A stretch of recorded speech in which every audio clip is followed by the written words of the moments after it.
नमस्ते बच्चों, आज हम पढ़ने जा रहे हैं कक्षा 6 गणित का अभ्यास 5A। तो देखेंगे क्वेश्चन नंबर 1। शिक्षक प्रत्येक शिक्षार्थी को 3 पेंसिल देते हैं। यदि कक्षा में शिक्षार्थियों की कुल संख्या x हो तो बताइए कि शिक्षक शिक्षार्थियों को कुल कितनी पेंसिल देते हैं। ध्यान रखेंगे बच्चों, शिक्षार्थी मतलब विद्यार्थी होता है या स्टूडेंट, ठीक है, कंफ्यूज मत होइए। शिक्षार्थी मतलब स्टूडेंट। तो देखेंगे शिक्षक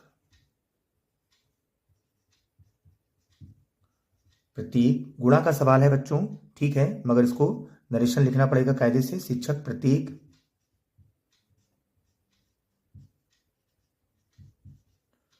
शिक्षार्थी को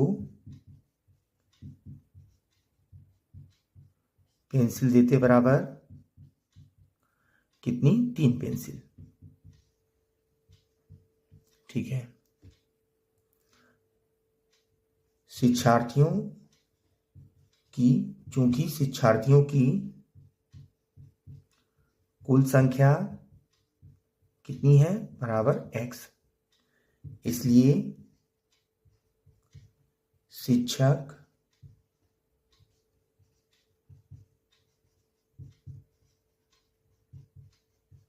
शिक्षार्थियों को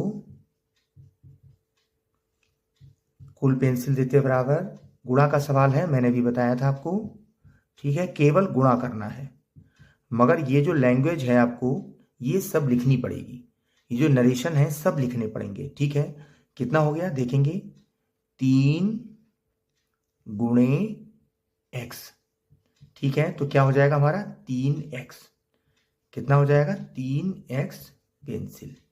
कितना हो जाएगा? 3x पेंसिल, ठीक है, पेंसिलें, ठीक है, पेंसिलें कितने देते हैं? शिक्षक शिक्षार्थियों को कुल पेंसिल देते हैं बराबर 3x पेंसिलें, ठीक है। 3 को हमने x से गुणा कर दिया। ध्यान रखेंगे बच्चों, एक चीज और देखें, ये इसलिए का निशान है, ये चूंकि का निशान है। ये किसका निशान है? लिख दे रहा हूं मैं यहां पर, इसलिए। अगर आपको गणित में इसलिए लिखना है तो आपको ये निशान लगाना पड़ेगा, ठीक है। ये किसका निशान है? चूंकि। अगर आपको चूंकि लिखना है तो चूंकि नहीं लिखेंगे आप, ये निशान लगाएंगे, ठीक है। ध्यान रखेंगे बच्चों, मैंने ये आपको रफ पे बताया, आप इसको नोट कर लीजिएगा, कहीं याद कर लीजिएगा। बढ़ेंगे सवाल नंबर 2 पर। देखेंगे क्वेश्चन नंबर 2। अपनी उत्तर पुस्तिका पर रिक्त स्थानों में संख्याओं की जगह कोई बीज लिखिए और बताइए कि उसका प्रयोग किस संख्या के लिए किया गया है। तो देखेंगे यहाँ पर लिखा है 12 + 5 = 17 और फिल इन दी ब्लैंक्स दिया है +5 = 17। तो हमें कोई बीज लिखना है यहाँ पर, तो हम यहाँ पर इसको x मान ले रहे हैं, ठीक है। यही इसका आंसर है, मगर इसको एक आप आंसर लगा, इसको हल करके भी समझ लीजिए। तो देखेंगे x + 5 = 17, ठीक है, ये इसका आंसर है।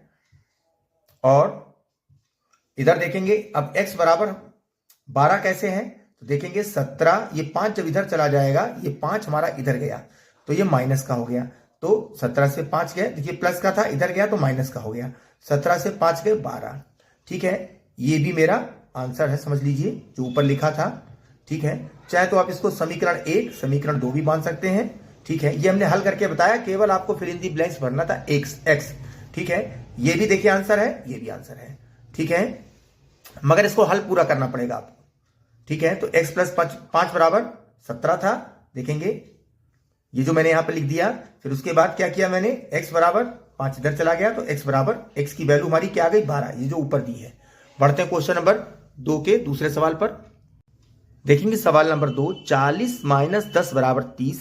तो 40 माइनस, यहां पर हमें कोई एक बीज रखना है तो हम x मान ले रहे हैं। देखिए यहां पर हल करेंगे इसको, देखेंगे 40 - x, यहां पर हमने x मान लिया है बराबर 30, ठीक है। तो हम यहां पर x भर भी दे रहे हैं, ठीक है। अब इधर देखेंगे क्या करेंगे, x बराबर क्या हो जाएगा? ये x माइनस का है, ठीक है। तो हमारा 30 था, 40 जब इधर का जाएगा क्या हो जाएगा? प्लस का है, माइनस का हो जाएगा, ठीक है।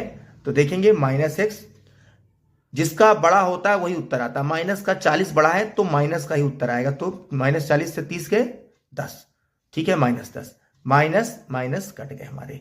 तो देखिए ये भी आंसर हो गया, ठीक।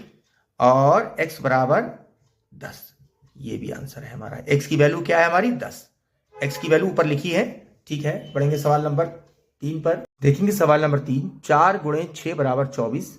यहां पर हमें कोई बीज रखना है, गुणे 6 = 24। तो हम क्या रख देंगे x। ठीक है, तो देखेंगे इसका आंसर कैसे इसको हल करेंगे। x गुणे 6 बराबर 24। ठीक है, तो x बराबर क्या हो जाएगा, ध्यान रखेंगे जब प्लस या माइनस होता है तो इधर जाता है, जब गुणे में होता है तो वो नीचे आता है। तो क्या करेंगे, x बराबर क्या होगा, ये भी हमारा आंसर हो गया जो हमने लिख दिया है ऊपर। और x बराबर क्या हो जाएगा, x बटे 24 बटे 6, 6 छक्कू 4, तो x की वैल्यू क्या आ गई 4। ठीक है, जो ऊपर लिखी है ये भी हमारा आंसर हो गया। ठीक है, पढ़ेंगे सवाल नंबर 4 पर। ठीक है, देखेंगे सवाल नंबर 4, 35 भाग 5 बराबर 7, तो 35 भाग फिल इन द ब्लैंक्स बराबर 7। तो हमें यहां तो बीच भर देना है, पहले एक तो x भर दिया मैंने, तो मगर यह उसका प्रयोग किस संख्या के लिए किया गया तो ये भी देखेंगे। इसको कैसे हल करेंगे हम, 35 भाग x बराबर 7, तो पहला तो हमारा ये आंसर हो गया। ठीक है, ये हमारा आंसर हो गया। ठीक, अब ये x की जगह पर 5 है, इसको सिद्ध करना है हमें, तो क्या करेंगे हम, ध्यान रखेंगे अभी इसको थोड़ा बारीकी से सुने बच्चों। जब भाग का निशान जिसके पहले लगा होता है, जिसके पहले डिवीजन का निशान लगा होता है, ठीक है, उसको हम क्या करते हैं, उसको जब हम इधर ले जाते हैं तो वो गुणा बन जाता है। देखिए भाग का निशान x के पहले लगा है, तो जब x इधर आएगा क्या बन जाएगा, गुणा। तो ठीक है, तो क्या हो गया, 35 बराबर 7 गुणे x। मैंने अभी कहा था जिसमें गुणा लगा होता है वो जब इधर जाता है तो भाग में हो जाता है। तो x बराबर क्या हो गया 35, ये 7 इधर नीचे आ जाएगा, 7 25 35, तो x बराबर हमारा क्या आ गया 5। चाहे तो आप इसको इस इधर भी लिख लीजिए, x उधर कर दीजिए, 5 इधर कर दीजिए। ठीक है, तो ये हमारा दूसरा समीकरण बन गया, यानी दूसरा आंसर भी आ गया। ठीक है, तो x की जगह पर 5 ये हमने सिद्ध कर दिया है। बढ़ेंगे सवाल नंबर 3 पर। देखेंगे क्वेश्चन नंबर 3, रहीम के पास 10 रुपए थे, उसने रजिया को कुछ रुपए दे दिए, उसके पास कितने रुपए बचे, इस संबंध को अक्षर संख्या की सहायता से व्यक्त कीजिए। बहुत सरल क्वेश्चन है, क्वेश्चन को केवल आपको लिखकर दिखाना है कैसे लिखा जाएगा। जैसे आपके पास 10 रुपए हैं और आप किसी को कुछ रुपए उसमें से दे देते हैं तो सवाल माइनस का हो जाएगा। हमको ये नहीं पता उसने कितने रुपए दिए, यही हमको मानना है। तो इसका आंसर क्या होगा, देखेंगे, माना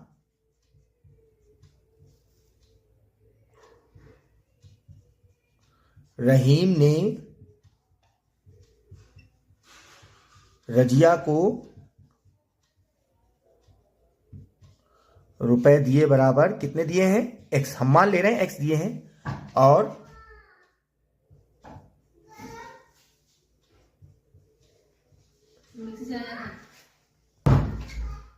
रहीम के पास रुपए हैं बराबर कितने हैं 10 रुपए। ठीक है, कितने हैं 10। ठीक है, घटाना है इसलिए, ठीक है, रहीम के पास रुपए बचे, बस घटाना है, तो 10 में से x घटा दीजिए, 10 माइनस x, बस 10 माइनस x रुपए।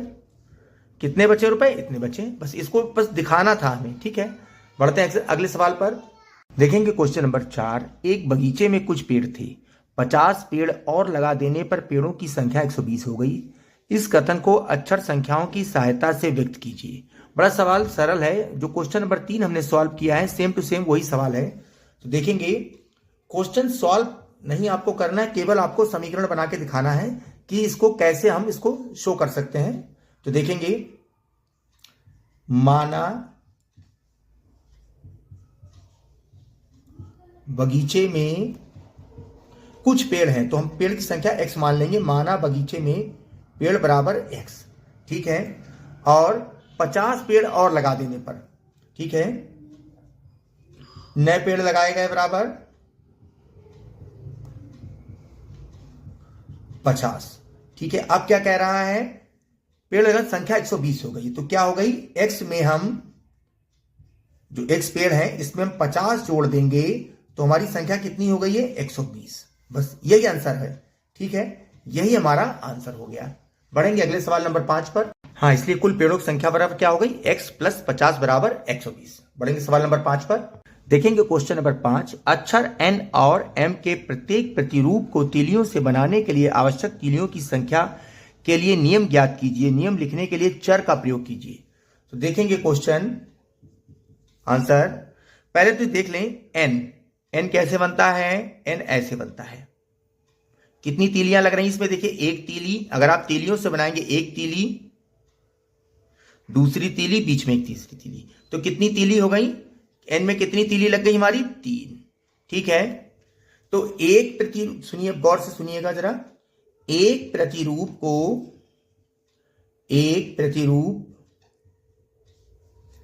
एन बनाने के लिए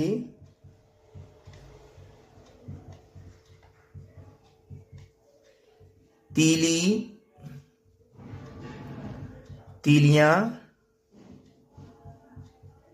लगती बराबर कितनी लगती हैं? 3।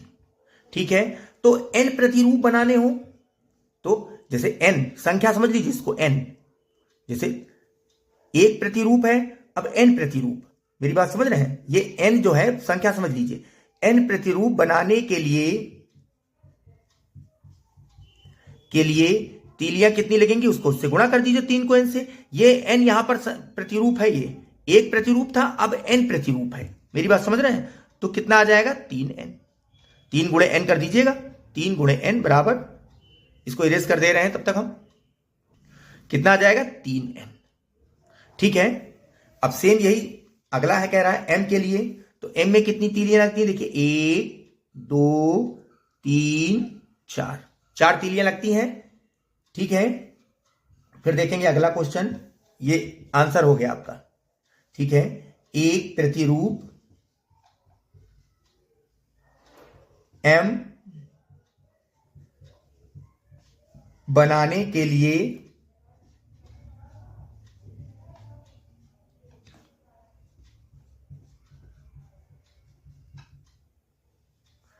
तीलियां लगती बराबर 4। ठीक है, इसलिए m प्रतिरूप, अब m संख्या मतलब समझिए एक के लिए इतनी, m प्रतिरूप बनाने के लिए तीलियां लगती बराबर कितना? 4 गुणे m। ठीक है, कितना आ जाएगा हमारा? 4m। ठीक है, तो हमारा पहला आंसर क्या हो गया? 3m, इसको इरेज कर दे रहे हैं, और दूसरा आंसर क्या हो गया? 4m। ठीक है, इसी के साथ बच्चों अभ्यास समाप्त हुआ। मिलेंगे अगले अभ्यास पर, तब तक पढ़ते रहिए, आगे बढ़ते रहिए, देश को विकास के रास्ते पर ले जाइए। जय हिंद, जय हिंदी, जय भारत। नमस्ते बच्चों।